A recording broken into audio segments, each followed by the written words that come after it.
So now we'll do a closing meditation. And this will be a meditation on working with anger and developing compassion.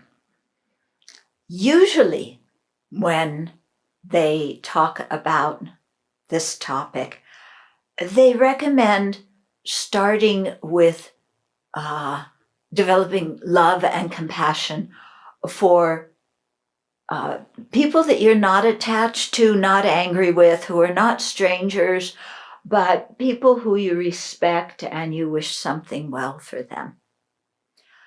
But personally speaking, I find it much more effective to start with the difficult people. Maybe because I'm a difficult person too. But I like to start meditating on forgiveness, fortitude to overcome anger, and compassion to change my mind, my attitude towards somebody.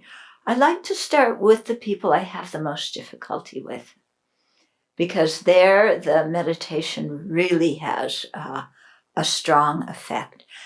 And you have to do it again and again and again. It's not just a question of doing it once. We have to do it many times. Okay, so come back to your breath for a moment or two. Let the mind settle.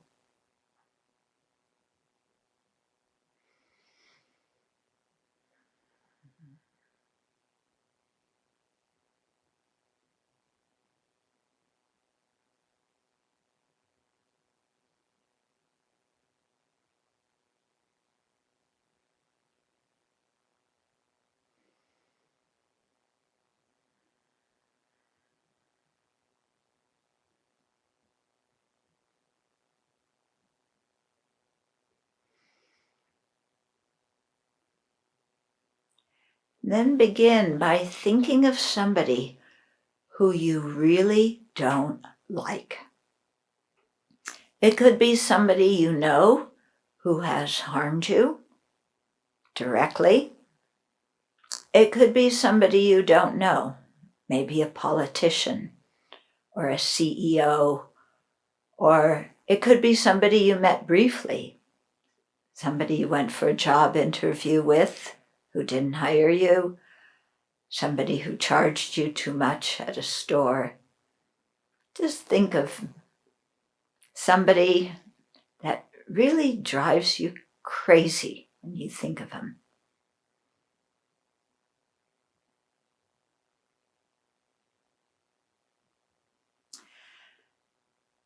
So much so that when the image of their face comes to our mind or we hear their voice, the anger starts bubbling. We may not express the anger, may be inside, but definitely the mind is upset.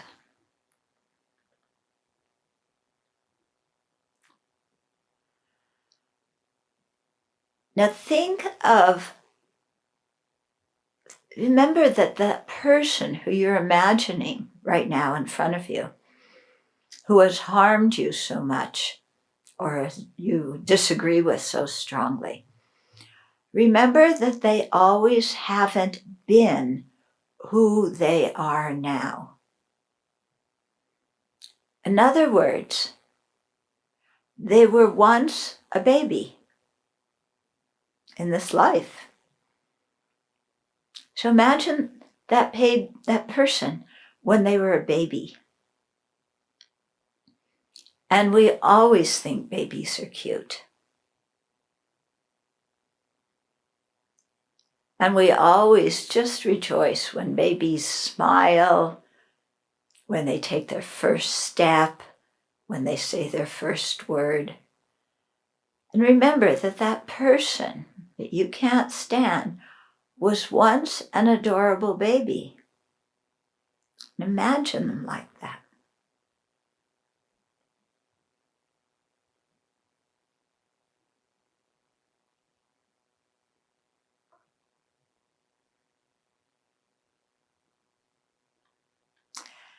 And then that baby grew up and had so many different experiences.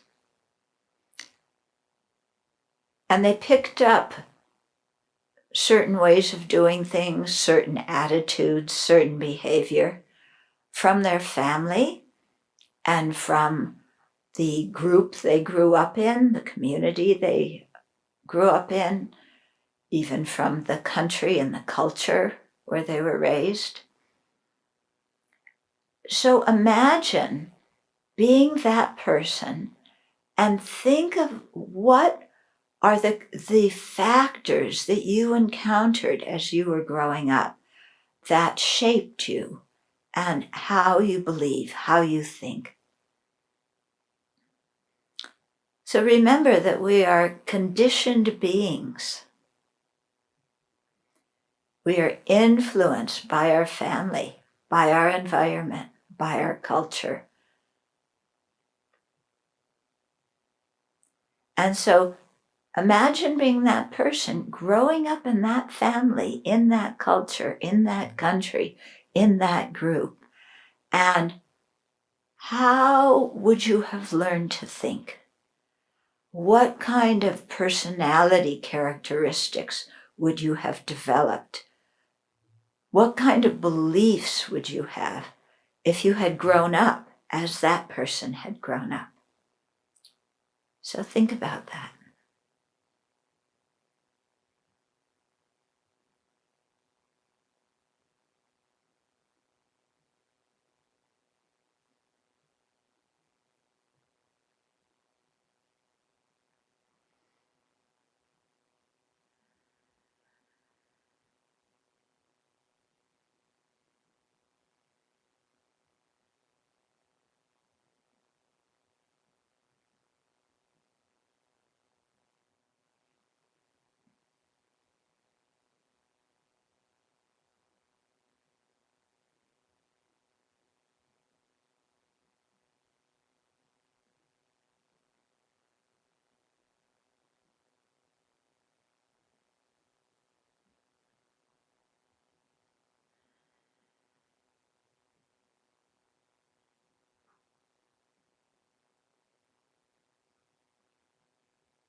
So really see that person as somebody who's a conditioned being, conditioned by tendencies they brought in from the previous life, conditioned by how they grew up, the environment they grew up in. And when we understand all that conditioning, we see that the way that person thinks, the way they act, is something conditioned. It's not their essence. It's not who they are.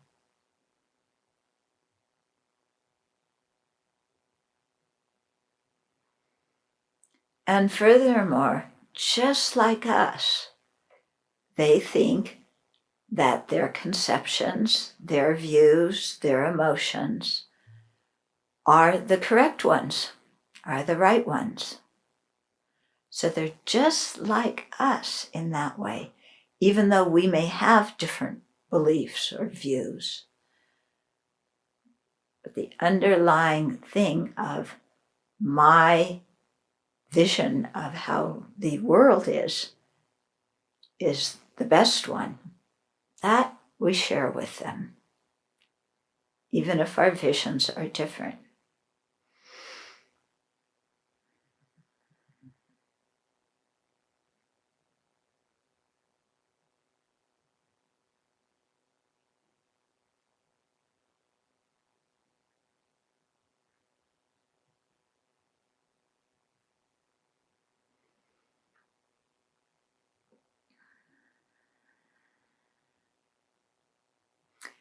And recall too that that person may not even be aware of their own conditioning, aware of their own emotional patterns, aware of their own misconceptions. just as we very often are unaware of ours. So that person is controlled by their ignorance, controlled by their distorted conceptions, controlled by their disturbing emotions, with very little self-awareness. And so naturally, they do things that are harmful.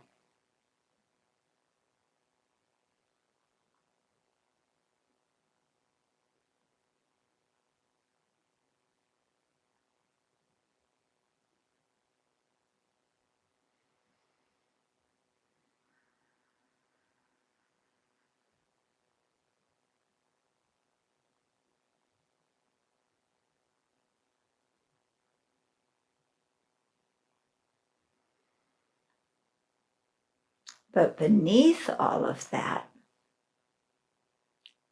they're just a living being who wants to be happy and not suffer. That's the bottom line. All this other stuff, what they say, what they do, that's superficial. Really, at the end of the day, they're just a confused sentient being, just like us, who wants to be happy and doesn't want to suffer. And in that way, all of us are the same. And we're all dealing with confused minds, a confused world, just trying to be happy and not suffer. So really let it sink into your heart that that's really what that other person is all about. And in that way, we're also very similar. We can understand them. Their wish for happiness and no suffering is something we can really identify with. So contemplate that, and as you do that, let the anger subside. Let your judgments, your offense, your rage at the other person's actions or words, let all of that just subside. Just get in touch with, they just want to be happy and not suffer. And in their confusion about how to do that, they're doing things that are harmful. So really contemplate that. Let that sink in your heart.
And then let your heart really open in compassion for them.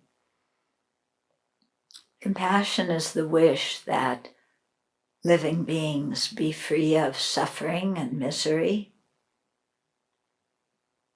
all unsatisfactory conditions. So generate that wish for them, that they may be free of that whole constellation of wrong views and ignorance and uncontrolled emotions and so on. that are afflicting them. Wish them to be free of that. May they have a peaceful, content mind. May they be free of their own tendencies to harm others or oppress others. May they, too, develop love and compassion for others, just as we're trying to develop love and compassion for others. Because that person really is an object of our compassion. So extend your compassion towards them.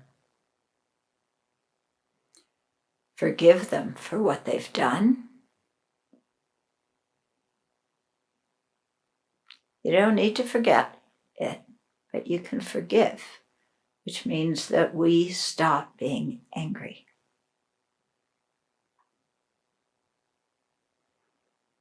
And instead, wish them well.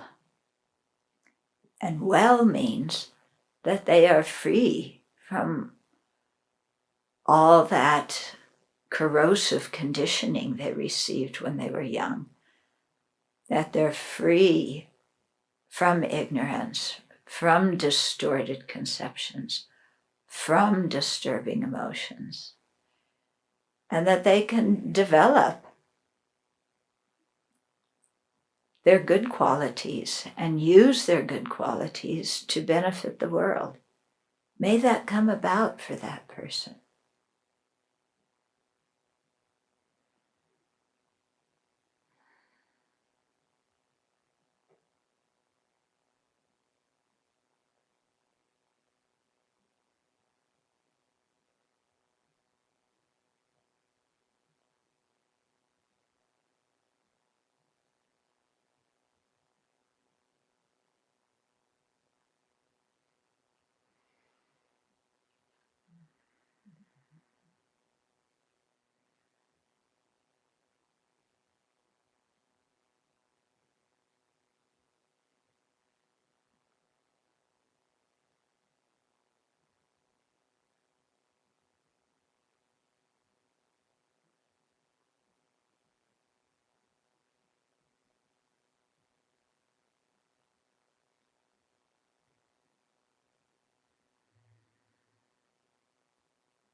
So for a moment, let's dedicate the merit that we created through sharing the Buddhist teachings today. You can imagine that as a light at your heart, and share the merit, share the influence of what we've done together today with all living beings in the universe. You can think that that light radiates from your heart and touches all the living beings, bringing them freedom, bringing them peace. So that may the fruits of our actions ripen in terms of the liberation and full awakening of each and every living being.